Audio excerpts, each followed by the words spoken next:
Hello guys, मैं सूरज राज अपने YouTube channel paper hacker में आपका स्वागत करता हूं। दोस्तों, आज की जो वीडियो रहने वाली है वो बीकॉम थर्ड ईयर वालों के लिए रहने वाली है और आप इस वीडियो को BCom paper hacker YouTube channel पर देख रहे हैं। साथ ही साथ इस वीडियो को मैं पेपर हैकर यूट्यूब चैनल पर भी अपलोड करूंगा। ठीक है, तो वहाँ भी आप जाके देख सकते हैं। तो बीकॉम देखिए, पेपर हैकर यूट्यूब चैनल पर आपको क्या होगा कि प्लेलिस्ट के तौर पर आपको वहाँ देखने को मिलेगी, लेकिन आपको बीकॉम पेपर हैकर पर प्लेलिस्ट के तौर नहीं देखने को मिलेगी, क्योंकि ओनली बीकॉम की ही यहाँ वीडियो डालते हैं। लेकिन पेपर हैकर पर high school, inter, BA, BSc सबके लिए इंपॉर्टेंट क्वेश्चन डालते हैं। तो चैनल को सब्सक्राइब करिए, बेल आइकन को प्रेस करिए। फिर भी कोई इशू आता है तो मुझे कमेंट बॉक्स में ज़रूर बताइए, हम आपके हमेशा साथ रहेंगे। ठीक है, हर परिस्थिति में। तो बात करते हैं, आज का जो पेपर है वो है फाइनेंशियल मैनेजमेंट। इससे रिलेटेड जो भी क्वेश्चन आपके एग्जाम में बनेंगे, मैं सारे क्वेश्चन के बारे में अच्छे से बताने वाला हूँ।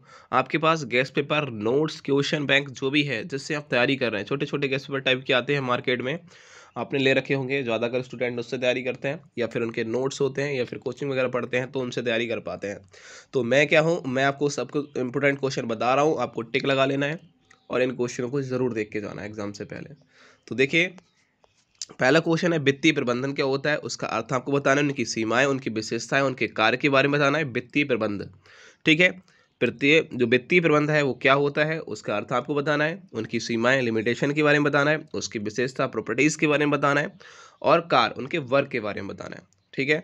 उसके बाद आता है वित्तीय नियोजन क्या होता है, उसका अर्थ, उसके महत्व, उसके सीमाएं, उनकी विशेषताएं, उनके गुण के बारे में देख लेना है। ठीक है। वित्तीय नियोजन क्या होता है उसके बारे में याद रखेंगे। साथ ही साथ पूंजी बजट, पूंजी बजट कह सकते हैं, फिर पूंजी बजट कह सकते हैं। तो पूंजी जो बजट होता है, तो पूंजी बजट बजट क्या होता है वो देखेंगे, उनकी महत्व, उनकी सीमाएं, उनकी विशेषताओं को देखेंगे। और साथ ही साथ जो पूंजी बजट है और एक आता है परियोजना बजट, इन दोनों बजटों को अच्छे तरीके से देखना। पूंजी बजट और एक परियोजना बजट, उनकी महत्व, सीमा और उनके विशेषताओं की जरूर देखना। ठीक है। एक आता है पुनर्भुगतान अवधि, जो पद्धति होती है उसका प्रयोग कैसे किया है, उनके लाभ क्या है, ये देखेंगे। उसके बाद होता है समता पूंजी लागत क्या होता है, तो समता पूंजी लागत को देखेंगे। ठीक है। उसके साथ ही साथ उसके महत्व को देखेंगे। परिचालन, परिचालन उत्तोलन की अवधारणा क्या होती है ये देखेंगे, उत्तोलक की अवधारणा। ठीक है। तो परिचालन उत्तोलक की अवधारणा क्या होती है वो देखेंगे। वित्तीय उत्तोलक क्या होता है, उसकी विशेषताएं, उनके महत्व, उनकी सीमाओं के बारे में याद करेंगे। ठीक है। उसके बाद नेक्स्ट क्वेश्चन पे याद करेंगे, वो होता है पूंजी संरचना, घटकों और सिद्धांतों को। पूंजी की संरचना क्या है, उनके घटक क्या है, उनके सिद्धांत क्या है, वो देखेंगे। नेक्स्ट क्वेश्चन आता है कि जो समता पर व्यापार, जो समता पर व्यापार है उसके महत्व, सीमाएं, उनके उद्देश्य, उनके प्रभाव क्या है वो देखेंगे। साथ ही साथ एक होता है लाभांश, जानते हैं आप लाभांश क्या है, ये आप याद करेंगे। लाभांश की नीति को प्रभावित करने वाले जो तत्व हैं, एलिमेंट हैं, उनको देखेंगे। उनके घटक, उनके गुण और दोषों को याद करेंगे कि लाभांश जो नीति है उसको कौन कौन प्रभावित कर रहा है, उसके घटक कौन है, उनके गुण क्या हैं, उनके दोष क्या है वो देखेंगे।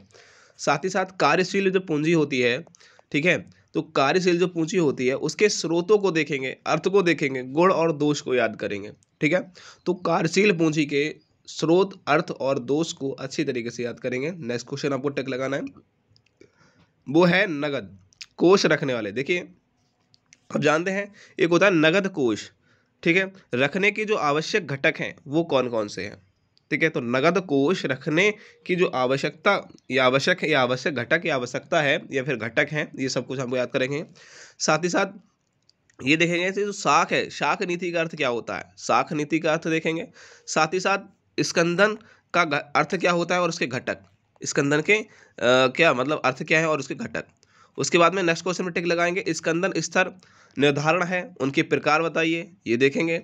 और एक्स लिमिटेड, आप जानते हैं एक्स लिमिटेड को एक यंत्र क्रम करना है तो किस प्रकार से आप करेंगे वो देखिए। ठीक है। उसके बाद आता है कुछ आंकिक प्रश्न इस वो पेपर में पूछे जाते हैं। आंकिक प्रश्न का मतलब होता है जैसे कि क्वेश्चन न्यूमेरिकल आपसे पूछे जाएंगे, उन न्यूमेरिकल को आपको सॉल्व करना है। तो आप अपने बुक, गोस्ट पेपर वगैरह जिसमें आपके न्यूमेरिकल दे रखे हैं इंपॉर्टेंट वहाँ से देख लेना। मैंने न्यूमेरिकल यहाँ नहीं दिए हैं, बल्कि ओनली थ्योरी दी है। ठीक है। थ्योरी में इंपॉर्टेंट दी है, तो आप याद रखिए उसको आपको। फिर आता है परियोजना मूल्यांकन, अब इसमें शॉर्ट आपको देखने को मिलेंगे सारे। तो परियोजना जो मूल्यांकन है उनके प्रतिदर विधि, गुण, दोष और लाभ के बारे में याद करेंगे। उसके बाद में आता है पूंजी की जो लागत है उसके महत्व को याद करेंगे। प्रतिधारित लाभों, जो लाभ हैं उनकी लागत कितनी आती है वो देखेंगे। ठीक है, उत्तोलक क्या होते हैं तो उत्तोलक को देखेंगे अच्छी तरीके से, उनका अर्थ क्या होता है, उनका भेद क्या होता है, उत्तोलक के कितने भेद हैं, कितने अंतर होते, मतलब कि कितने प्रकार के होते हैं वो देखेंगे। पूंजीकरण एवं पूंजी संचरण, देखिए यहाँ है पूंजीकरण और होता है, एक होता है पूंजी संरचना। इन दोनों में अंतर क्या होता है, पूंजी संरचना क्या होती है और पूंजीकरण क्या होता है, इन दोनों में अच्छे तरीके से अंतर देखेंगे। उसके बाद में लास्ट क्वेश्चन है ये, ठीक है। तो यहाँ बोला गया है जो प्रायो है उनके, उनमें एक जो कह सकते हैं कि विनियोग होता है, क्या होता है, जो कह सकते हैं जो प्रायो है उनमें एक विनियोग होता है, उनके आकार को प्रभावित करने का तत्व कौन कौन से होते हैं ये आप याद करेंगे। साथ ही साथ जो प्रायो के प्रबंध हैं उनसे क्या समझते हैं, आप क्या समझते हैं ये आप देखेंगे।